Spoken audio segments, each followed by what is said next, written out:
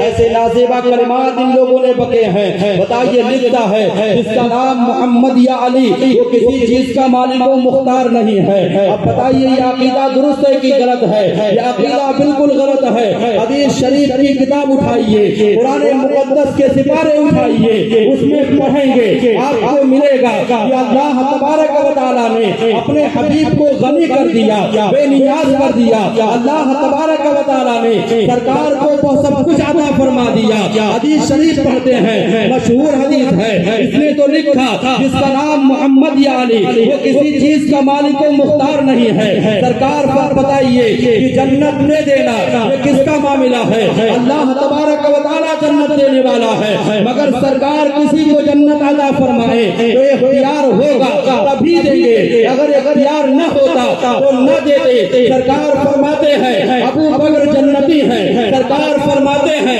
عمر فاروق جنتی ہیں، سرکار فرماتے ہیں علی شیر خدا جنتی ہیں، سرکار فرماتے ہیں عثمان غنی جنتی ہیں۔ اب بتائیے حدیث شریف کی کتاب میں صاف لکھا ہوا ہے سرکار نے عمر کو جنت عطا فرما دیا، سرکار نے ابو بکر کو جنت میں جگہ دے دی، سرکار نے علی شیر خدا کو جنتی بتایا۔ اور یہ حدیث اپنی کتاب میں لکھ رہا ہے جس کا نام محمد یا علی وہ کسی چیز کا مالک و مختار نہیں ہے۔ پیارے آقا صلی اللہ تعالی علیہ وسلم کا مقام تو بہت ہی بڑھ کر کے ہے، سب سے افضل و اعلیٰ ہے۔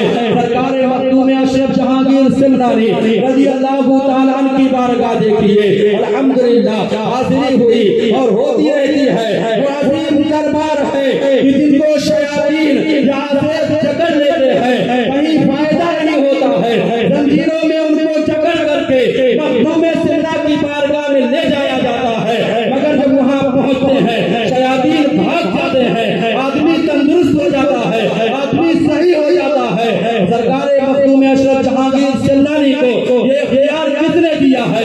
اللہ تبارک و تعالیٰ نے دیا ہے، اس کے صدقے میں دیا ہے، مصطفیٰ کے صدقے میں دیا ہے۔ سرکار مخدوم اشرف جہانگیر سمنانی کیا خدا ہے؟ نہیں معاذ اللہ۔ سرکار مخدوم اشرف جہانگیر سمنانی کیا نبی ہے؟ نہیں نبی نہیں ہے۔ سرکار مخدوم اشرف جہانگیر سمنانی میرے نبی کی آل میں سے ہے، ان کا مقام یہ ہے کہ ان کی نعرے تکبیر، نعرے رسالت، مصطفیٰ کا ہم سفر، گلی گلی نگر نگر، ہدایت سے اپنا گھر۔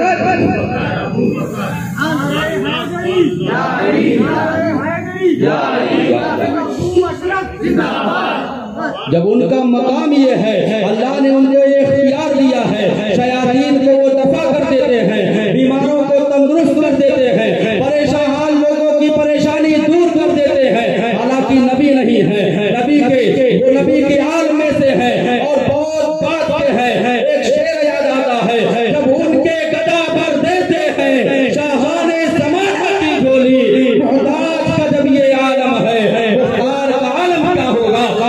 نبی کی شان کی بات کرتے ہو۔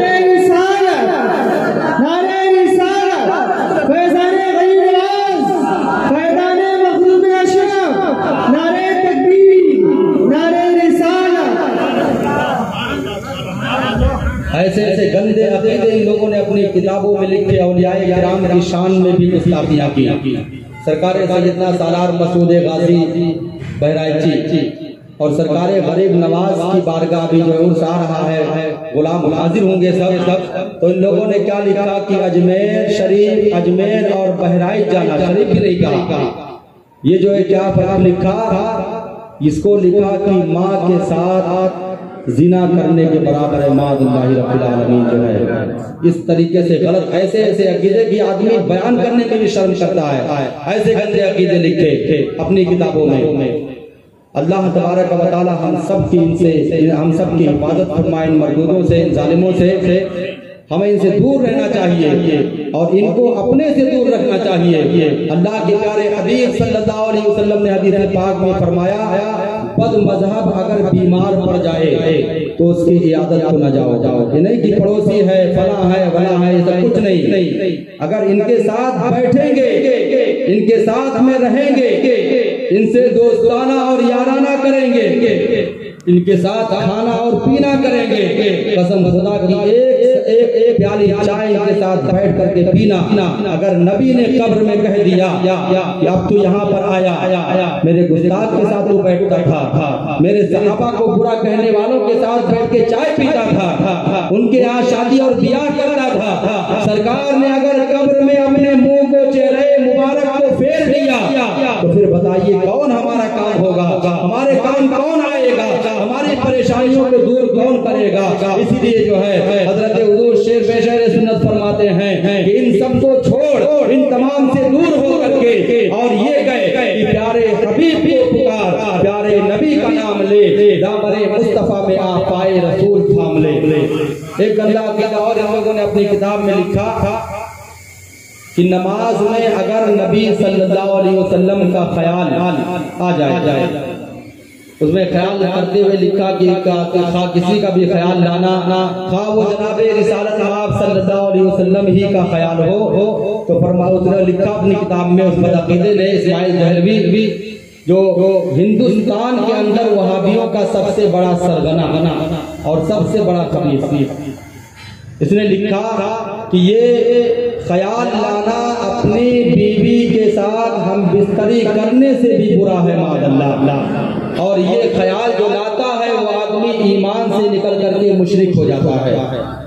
اب بتائیے یہ عقیدہ آپ فون کرتے ہیں یا آپ کے پاس فون آیا، بولنے والا بمبئی سے بول رہا ہے، کہا میں عبد الرحمان بول رہا ہوں، آپ پہچانتے ہیں، فوراً اس کا چہرہ آپ کی نگاہوں کے سامنے آ جاتا ہے، کسی سے بات ہوتی ہے، کسی کی کتاب پڑھتے ہیں یا کسی سے کوئی کلام ہوتا ہے، نام آتے ہی فوراً چہرہ اس کا خیال میں آ جاتا ہے، آدمی کے نظروں کے سامنے آ جاتا ہے. اور یہ بات بالکل جو ہے یہ قاعدے کی بات ہے کہ جب کسی کا ذکر ہوتا ہے، میں نے آپ سے کہا بمبئی، آپ کو بمبئی کا تصور ہو گیا، میں نے کہا امریکہ، آپ کو امریکہ کا تصور ہو گیا، میں نے کہا دہلی، آپ کو تصور ہو گیا کہ ہاں وہ دہلی جو ہندوستان کی جو ہے راجدھانی ہے. اس طریقے سے جو بات کہیں گے اس کا تصور فوراً آدمی کے ذہن میں آتا ہے. اب آدمی جب نماز پڑھے گا، اللہ اکبر کہے گا، اللہ تبارک و تعالیٰ کا خیال بالکل آدمی مشغول ہو جاتا ہے کہ وہ مالک و مولا جس نے ساری کائنات کو پیدا کیا، ساری چیز کو بنایا اور مجھے بھی بنایا،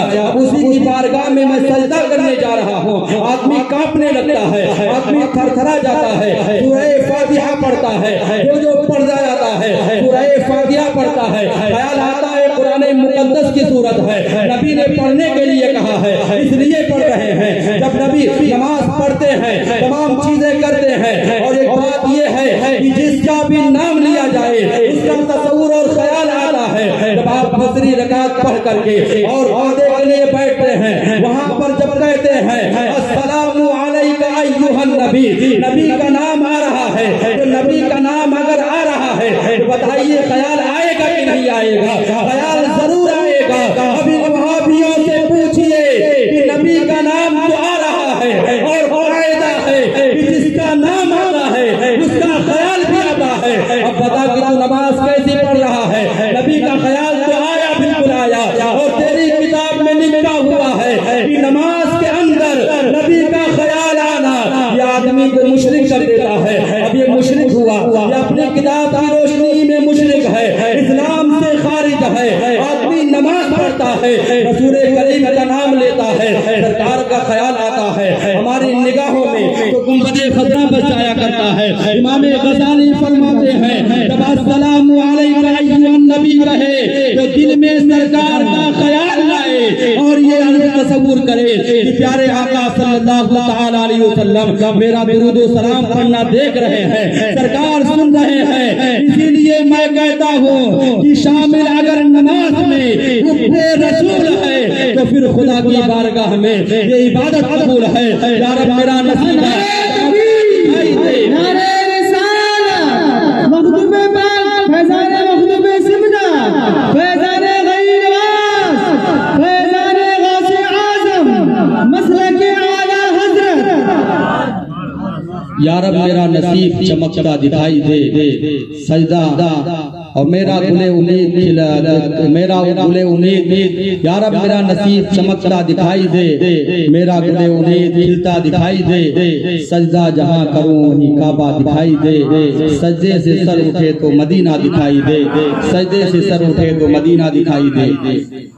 نبی کریم صلی اللہ علیہ وسلم کی شان میں ایسی صریح گستاخیاں ان لوگوں نے کی، سرکار اعلیٰ حضرت امام محمد رضا خان فاضل بریلوی علیہ رحمت و رضوان نے ان تمام کی گستاخانہ عبارتوں کو لے کر کے اور علماء حرمین طیبین مکہ شریف اور مدینہ طیبہ کے سنی علماء کرام جو اس وقت تھے اور سنیوں ہی کی حکومت تھی مکہ شریف، مدینہ شریف اور تمام وہاں پر، وہ تو بعد میں ظالموں نے ابن سرود اور ابن عبد الوہاب نجدی ان لوگوں نے مل کر کے اور بے شمار علماء کو قتل کروایا، بے شمار علماء کو۔ حضرت عمر فاروق رضی اللہ تعالیٰ عنہ کے سگے بھائی سب سے پہلے ان کے مزار مبارک کو توڑا، ہتھوڑا مار مار کر کے سرکار عمر فاروق رضی اللہ تعالیٰ عنہ جنہوں نے اپنی ساری زندگی نبی کے قدموں میں قربان کر دی، ان کے بھائی کے مزار پاک کو توڑا۔ پھر جنت البقیع اور جنت المعلا اور مدینہ طیبہ اور مکہ شریف کے تمام بزرگان دین جس میں ہزاروں صحابہ کرام، لاکھوں تابعین، کروڑوں علماء، فضلاء، مشائخ، صوفیاء، اولیاء آرام فرما تھے، سب کے مزاروں کو توڑ کر کے اور زمین دوز کر دیا، سب کو زمین کے برابر کر دیا۔ ایسے ظالم جابر ہے یہ۔ تو اپنی کتابوں میں کیا سے کیا نہیں لکھا، نبی پاک صلی اللہ تعالی علیہ وسلم کو صریح گستاخیاں کی۔ تو سرکار اعلیٰ حضرت نے علماء حرمین طیبین سے ان کے بارے میں سوال کیا کہ جن لوگوں کا عقیدہ یہ ہو کہ نبی کو علم غیب نہیں ہے، جن لوگوں کا عقیدہ یہ ہو کہ خاتم النبیین کا جو معنی انہوں نے گڑھا کہ نبی کے بعد بھی کوئی نبی آ سکتا ہے، اور ایسے ہی 4-5 عقیدے ان کے جو خاص ہیں اس کو سرکار اعلیٰ حضرت نے لکھ کر کے علماء حرمین طیبین کے سامنے پیش کیا اور ان سے سوال کیا کہ ان کا جواب کیا ہوگا، ان لوگوں کا کیا حکم ہے۔ علماء حرمین طیبین نے پڑھ کر کے اور ارشاد فرمایا کہ من شک فی کفرہ وعذابہ فقد کفر، سورہ کلی۔ اور کچھ ہمارے درمیان میں ایسے لوگ ہیں کہتے ہیں یہ بھی تو نماز پڑھتے ہیں، یہ بھی تو سجدے کرتے ہیں، یہ بھی تو داڑھی ٹوپی والے ہیں، داڑھی ٹوپی میں ہونا یہ مسلمان ہونے کی دلیل نہیں ہے، نمازی ہونا یہ صرف مسلمان ہونے کی دلیل نہیں ہے۔ ابلیس سے بڑا کون نمازی ہو سکتا ہے جس نے کتنے سجدے کیے ہیں، مگر حضرت آدم کی شان میں ذرہ برابر گستاخی کی، اللہ تبارک و تعالیٰ نے مردود بارگاہ کر دیا۔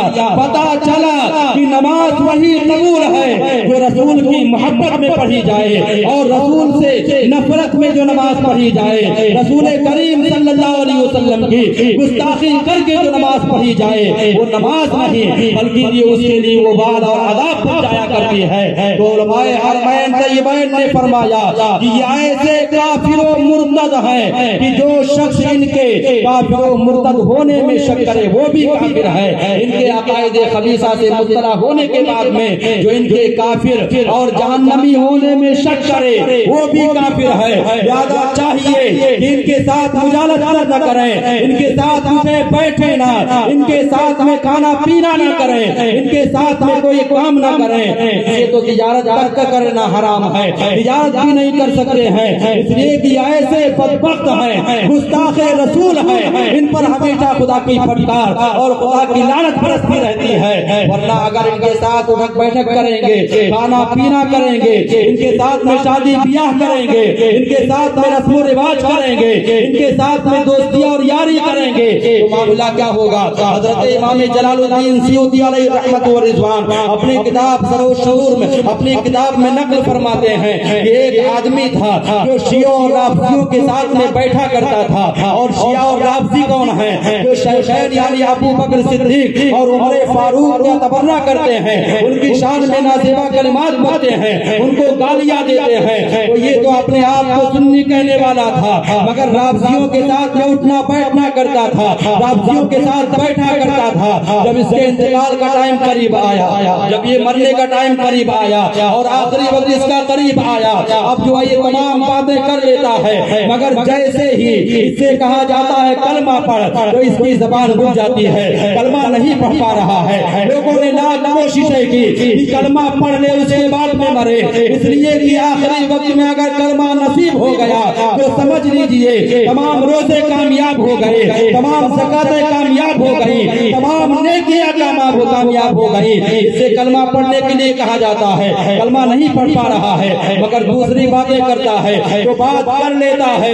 لوگوں نے کہا کہ آخر میں وجہ کیا ہے, تو کلمہ کیوں نہیں پڑھ پا رہا ہے؟ تو اس نے کہا کہ میرے سامنے دو لوگ کھڑے ہوئے ہیں, وہ مجھے کلمہ نہیں پڑھنے دیتے ہیں. کہاں کھڑے ہوئے ہیں؟ کہا وہ سامنے کھڑے ہوئے ہیں, مگر لوگوں کو کچھ دکھائی نہیں دے رہا تھا. وہ فرشتے تھے, اللہ کی بارگاہ سے آئے تھے. جب اس سے بار بار اصرار کیا گیا کہ کلمہ پڑھ, وہ کلمہ نہیں پڑھ پا رہا تھا. ان لوگوں نے کہا کہ آئے ظالم, تو رسول کریم صلی اللہ علیہ وسلم کے صحابہ کے گستاخ کے ساتھ بیٹھتا تھا, اب یہ چاہتا ہے کہ یہاں سے ایمان صحیح سلامت لے جائے. ایسا نہیں ہو سکتا ہے. جو رسول کے گستاخوں کے ساتھ بیٹھتا ہے, صحابہ کے گستاخوں کے ساتھ بیٹھتا ہے, اولیاء کے گستاخوں کے ساتھ بیٹھتا ہے, اہل بیت اطہار کے گستاخوں کے ساتھ بیٹھتا ہے, اس کا خاتمہ ایمان پر نہیں ہوتا ہے بلکہ وہ ذلت کی موت مرتا ہے. اور مرنے سے پہلے اس کو یہیں پر اس کو جہنم کا ٹھکانہ دکھا دیا جاتا ہے, مرتے مرتے ذلیل ہو جاتا ہے. تو مجالست ان کے ساتھ میں,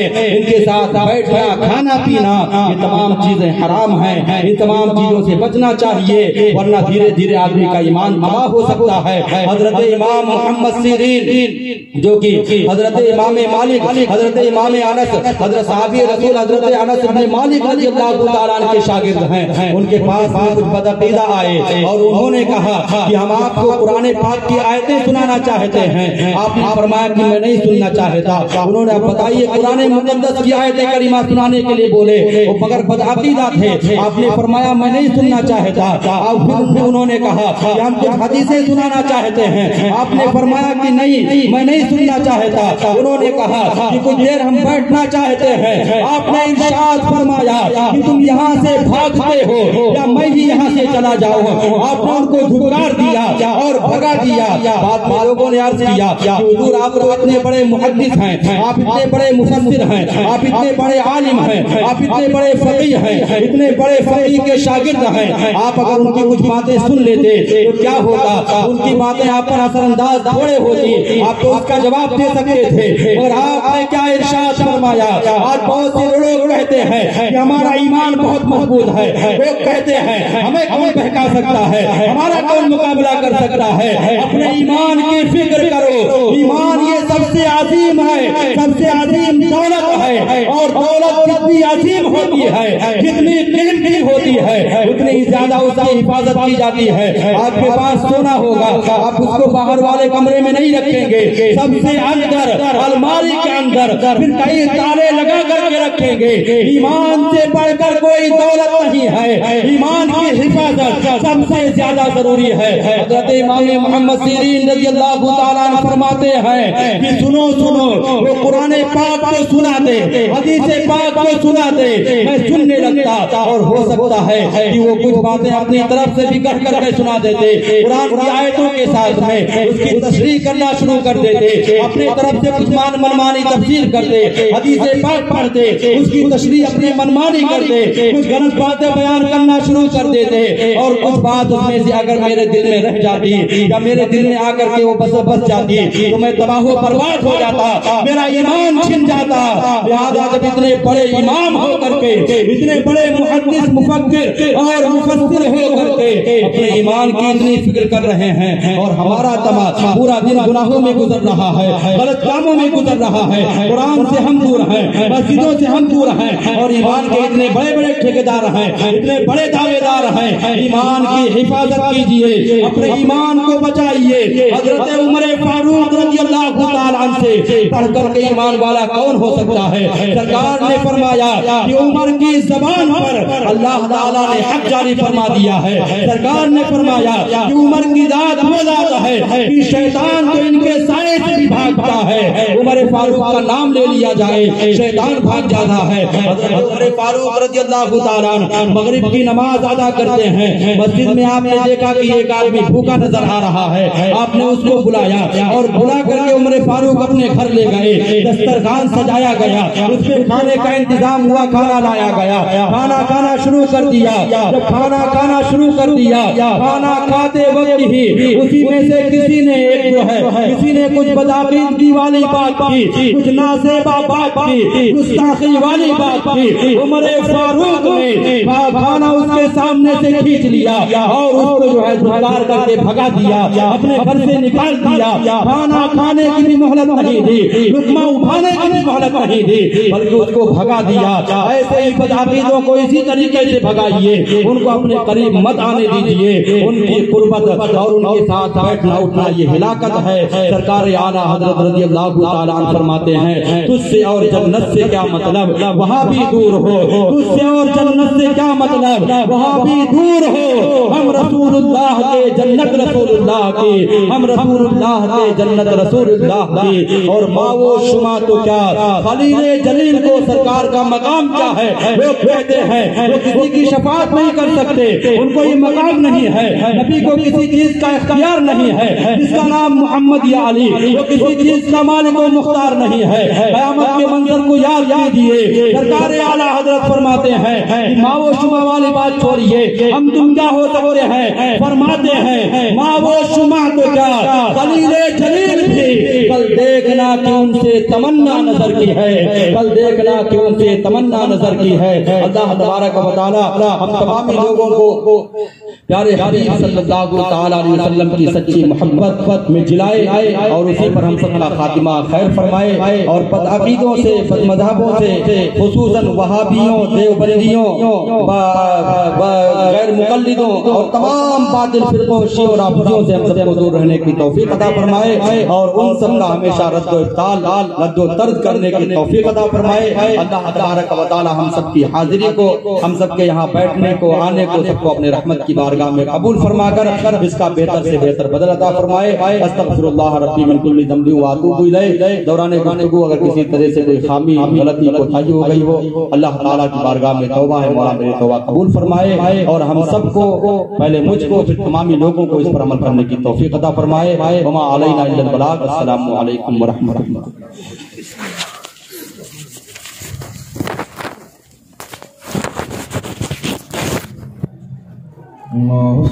مصطفیٰ جانے رحمت پہ لاکھوں سلام، مصطفیٰ جانے رحمت پہ لاکھوں سلام، شمع بز میں ہدایت پہ لاکھوں سلام، شمع بز میں ہدایت پہ لاکھوں سلام، شہر یار رم تاجدار حرم، شہر یار رم تاجدار حرم، نوبہار شفاعت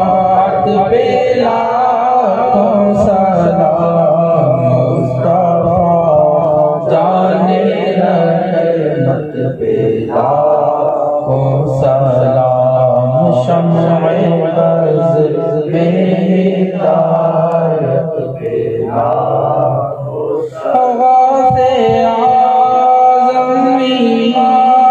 مردوں کا ونوں کا غوث اعظم مردوں کا ونوں کا جلوہ شان قدرت پہ لاکھوں سلام مصطفیٰ جان رحمت پہ لاکھوں سلام شمع بز میں ہدایت پہ لاکھوں سلام کاش محشر میں جب ان کی آمد ہو کاش محشر میں جب ان کی آمد ہو بھیجے سب ان کی شوقت پہ لاکھوں سلام مصطفیٰ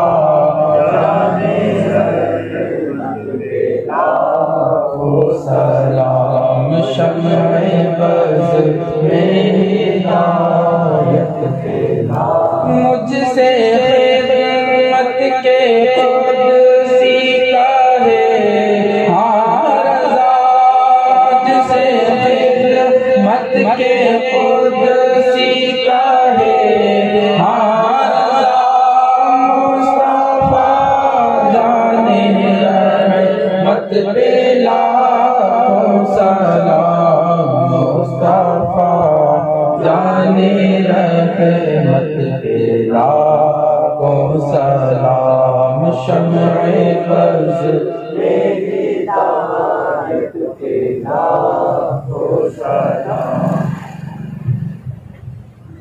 الصلاة والسلام عليك يا رسول الله الصلاة والسلام عليك يا حبيب الله الصلاة والسلام عليك يا دافع البلاء والوباء الصلاة والسلام عليك يا شفيعنا يوم الجزاء الصلاة والسلام عليك يا خاتم النبيين وعلى آلك وصحابك يا جد الحسن والحسين صلى الله تعالى عليك وسلم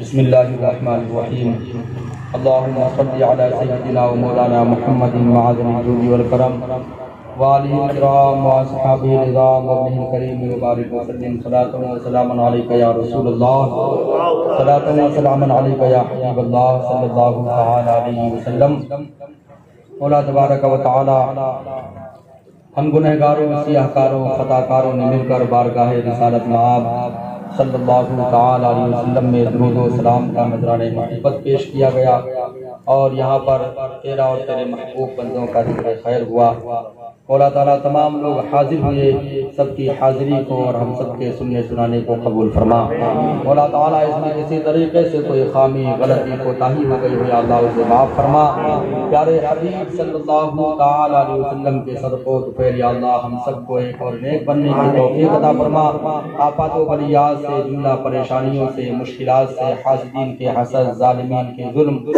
شیاطین کے شر دشمنوں کی دشمنی آسمانی زمینی بلاؤں سے یا اللہ ہم سب کی حفاظت فرما کفار و مشرکین یہود و نصارہ کے مکر و فریب ان کے ظلم و زیادتی سے یا اللہ ہم سب کی عالم اسلام کے تمام مسلمانوں کی حفاظت فرما بالخصوص مولا تبارک و تعالی ہم سب کو بد مذہبوں وہابیوں دیوبندیوں شیعوں رافضیوں تمام باطل فرقوں غیر مقلدوں سے یا اللہ دور رہنے کی توفیق عطا فرما اور ان کو اپنے سے دور رکھنے کی توفیق عطا فرما مولا تعالی ہمیں سچوں کی صحبت عطا فرما، نیکوں کی محفل میں مولا ہمیں شریک ہونے کا جذبہ عطا فرما، مولا تعالی ہم سب کو حق والوں کی اعانت اور مدد کرنے کی توفیق عطا فرما، یا اللہ حق بولنے، حق سننے کی اور حق والوں کا ساتھ دینے کی توفیق عطا فرما، باطل لوگوں سے، برے لوگوں سے، گندے لوگوں سے، بدعقیدوں سے یا اللہ ہم سب کو دور رہنے اور نفرت کرنے کی توفیق عطا فرما، یا اللہ ہمارے دلوں میں پیارے حبیب صلی اللہ تعالی علیہ وسلم کی سچی محبت ہمیشہ ہمیش کے لیے پیدا فرما، مولا تعالی ہم سب کو بزرگان دین کا سچا پکا غلام بنا، مولا تعالی اپنے حبیب صلی اللہ تعالی علیہ وسلم کے صدقہ و طفیل تمام حاضرین پر اپنا خاص فضل و کرم فرما، نوجوانوں کو خوب حوصلہ اور ہمت عطا فرما، یا اللہ ان سب کے بازوؤں کو خوب مضبوط فرما تاکہ ڈٹ کر کے ہم سب جو ہے باطلوں کا مقابلہ، بدمذہبوں کا مقابلہ کر سکیں، یا اللہ اپنے حبیب صلی اللہ تعالی علیہ وسلم کے صدقہ و طفیل ہم سب کے اس مشن کو کامیاب فرما، مولا تعالی شہر رائے پور اور تمام اطراف و جوانب سے بد مذہبوں کا خاتمہ فرما، مولا تعالی بد مذہبوں کا خاتمہ فرما، سنیت کا بول بالا فرما، مولا تعالی تمام لوگوں کے دلوں میں عشق رسول پیدا فرما، یا اللہ بد مذہب بز کر کے چپکے لوگوں کے ایمان کو تباہ کر رہے ہیں، برباد کر رہے ہیں، مولا تعالی ان سب کے ایمان کی حفاظت فرما، مولا تعالی سب کے ایمان و عقیدوں کی حفاظت فرما، مولا تعالی ہم سب کو ان سے دور رہنے کی توفیق عطا فرما، سب کو جو ہے ان سے نفرت کرنے کی توفیق عطا فرما، سب کو سچی پیارے حبیب صلی اللہ علیہ وسلم کی سچی غلامی نصیب فرما، جتنے لوگ یہاں پر حاضر ہیں مولا تعالی سب کے جائز مقاصد میں کامیابی و کامرانی عطا فرما، بزرگان دین کا فیض ہم سب کو نصیب فرما، بالخصوص سرکار حضور غوث اعظم، سرکار حضور غریب نواز، سرکار حضور مخدوم سمنا و سرکار حضور اعلیٰ حضرت علیہم الرحمت و رضوان کے فیضانے فیوز و برکات سے مالا مال فرما، مولا تعالی ہم سب کو استقامت عطا فرما، یا اللہ ہم سب کو حوصلہ اور جذبہ اور خوب ہمت عطا فرما، مولا تعالی باطلوں سے صحیح معنوں میں مقابلہ کرنے کی توفیق عطا فرما، سنیت کی تبلیغ و اشاعت کرنے کی توفیق عطا فرما، عشق رسول کی شمع لوگوں کے اندر پہنچانے کی توفیق عطا فرما، مولا تعالی ہم سب کی تمام پریشانیوں کو دور فرما، یا اللہ مسلمانوں کی مفلسی اور تنگ دستی کو دور فرما، ہمارے گھروں میں یا اللہ اسلامی ماحول پیدا فرما، تمام لوگوں کو شریعت و سنت کے مطابق اپنی زندگی گزارنے کی توفیق عطا فرما، مولا تبارک و تعالی ہمارے مدارس کی، مساجد کی، خانقاہوں کی حفاظت فرما، یا اللہ علماء اہل سنت پر اپنا فضل و کرم فرما، مولا تعالی عوام اہل سنت پر اپنا فضل و کرم فرما، جتنے ہمارے بھائی یہاں پر حاضر ہیں یا اللہ سب کے حلال روزی روزگار میں، کاروبار میں خوب برکت نازل فرما، یا اللہ خوب سب کو ترقی عطا فرما، دشواریوں کو دور فرما، رکاوٹوں کو دور فرما، یا اللہ سب کے جائز مقاصد میں کامیابی و کامرانی عطا فرما، مولا تعالی ہم سب کے والدین پر اپنا خاص فضل و کرم فرما، ہم سب کے تمام گھر والوں پر اپنا خاص فضل و کرم فرما، سب کو صحت و توانائی عطا فرما، مولا تعالی ہمیں جو ہمارے درمیان میں سے جو لوگ ایمان کے ساتھ دنیا سے جا چکے یا اللہ ان سب کی مغفرت فرما، ان کے درجات میں ترقی اور بلندی عطا فرما، سرکار کی شفاعت نصیب فرما، یا اللہ ان کی قبروں پر رحمت و انوار کی بارشیں نازل فرما، یا اللہ جلسہ اور میرے اس محفل کو منعقد کرنے میں جتنے لوگوں نے حصہ لیا، جو لوگ شریک ہوئے، سب کو بہتر سے بہتر بدلہ عطا فرما، پیارے حبیب صلی اللہ علیہ وسلم کے در پاک کی اللہ ہم سب کو حاضری نصیب فرما، حرمین طیبین کی زیارت نصیب فرما، اور ہم سب کی دعاؤں کو اپنے رحمت کی بارگاہ میں قبول فرما، اور خصوصیت کے ساتھ مولا تعالیٰ یہ مشن لے کر کے چلے لوگ، یا اللہ اس مشن کو خوب ترقی عطا فرما، خوب مولا تعالیٰ اس کو ترقی عطا فرما، لوگوں کے درمیان مولا تعالیٰ اس کی مقبولیت کو لوگوں کے دلوں میں پیدا فرما، اعوذ باللہ من الشیطان الرجیم، ان اللہ وملائكته يصلون على النبي يا ايها الذين امنوا صلوا عليه وسلموا تسليما، اللهم صل على سيدنا مولانا محمد وآله واصحابه وبارك وسلم، صلاۃ و سلام علیک یا رسول اللہ، قدم واپسی ہو یا اللہ، لب پہ جاری رہے لا الہ الا اللہ محمد رسول اللہ صلی اللہ علیہ وسلم۔